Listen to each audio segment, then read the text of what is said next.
Alright guys, it's Coach Baker again, and we're going to talk about bunt defense with a man on second base, or in a situation where there's a man on first and second base. The key is that second base is occupied with an active runner. We've got a couple of plays to handle that. The first play, and you'll recall that we discussed this during practice, is called the wheel play. And how the wheel play is going to work, and we'll just move our runners off the bag just a little bit. The wheel play is going to work when once you see the bunt and everyone has yelled bunt, third baseman's going to be charging hard, in control, but hard coming down for the bunt down here. First baseman typically is going to be holding the runner on here at first base, and he's going to be breaking his hold and coming down as well. So you've got these three infielders right here that are going to be hopefully fielding any ball that comes out here that the catcher can't reasonably field before these three individuals do. The key to the wheel route here is the recognition by the shortstop that there is a wheel play on.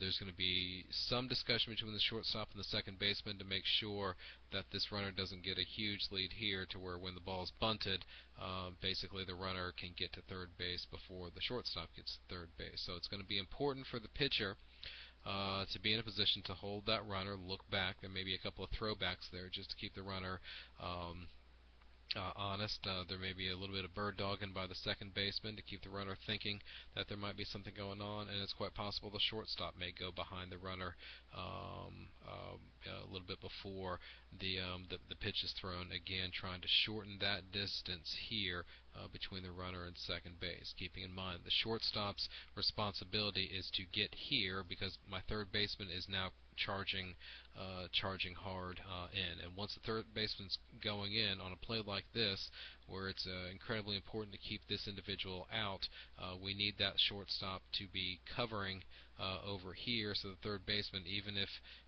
he comes in and the ball is quickly bunted back to the pitcher or back to the first baseman, the likelihood of the third baseman getting all the way down here ready for a bunt and then getting back to third base is it's not very likely at all. So we need to make sure the shortstop is able to get here before the runner gets here, so we can make a play at third base.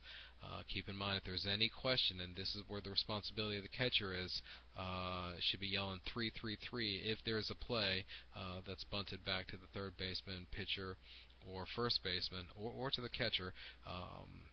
If we're going to be calling 3, we want to make sure that we've got an out at 3. So we can go ahead and get this lead runner, and you end up on runners on first and second with maybe 1 out or 2 outs. But what we cannot have is a situation where we make a throw at third and he's safe there, the batter's safe, and then the runner from first to second is safe. This is a nightmare for a pitcher if you've got now bases loaded and nobody out because we weren't able to execute this play. So and keep in mind, obviously, the second baseman's responsibility, again, is going to be coming over here. Even if you end up in a situation where you're bird dogging over here, you obviously aren't going to be able to stand on the base or get all the way over there and then get all the way back here to cover first base. So just a tiny bit of bird dogging, but a lot of that's going to come from the shortstop making that particular play. So that's where we are. Let me get this guy out of here. And again, that's the scenario in terms of what we're trying to do. That's the wheel route. Now, a second way to play this is a situation where the third baseman is going to stay put. The third baseman is going to stay at home, and in that scenario, the pitcher is going to have responsibility for this entire area here, because it's going to be important with the third baseman staying and covering the bag, that the pitcher is able to catch the ball somewhere out here, and then make the throw to third base with the third baseman covering there. In that scenario, my shortstop's going to come down here to cover the bag, My second baseman is either coming down and holding first base or backing up a potential throw to first base. And the pitcher, hopefully with guidance from the catcher, is either going to be throwing to third base to get that lead runner or throwing it to first base to get the batter. And worst case scenario is that we want runners on second and third if they're able to just execute the bunt very well. What we don't want is bases loaded and 1 out or 2 outs. So again, 2 plays that are either going to occur in this particular scenario. If we've got a wheel play running, that's when your third baseman's coming in hard, shortstop's covering third, second baseman is over here, and the play is either going to be at third base in that scenario or first base, because we don't have anybody covering second base here. We've moved the shortstop up, third baseman's up. So that's that wheel play. And the other play, when we're going to keep and we'll have a name for this particular play, but when we're going to keep the third baseman,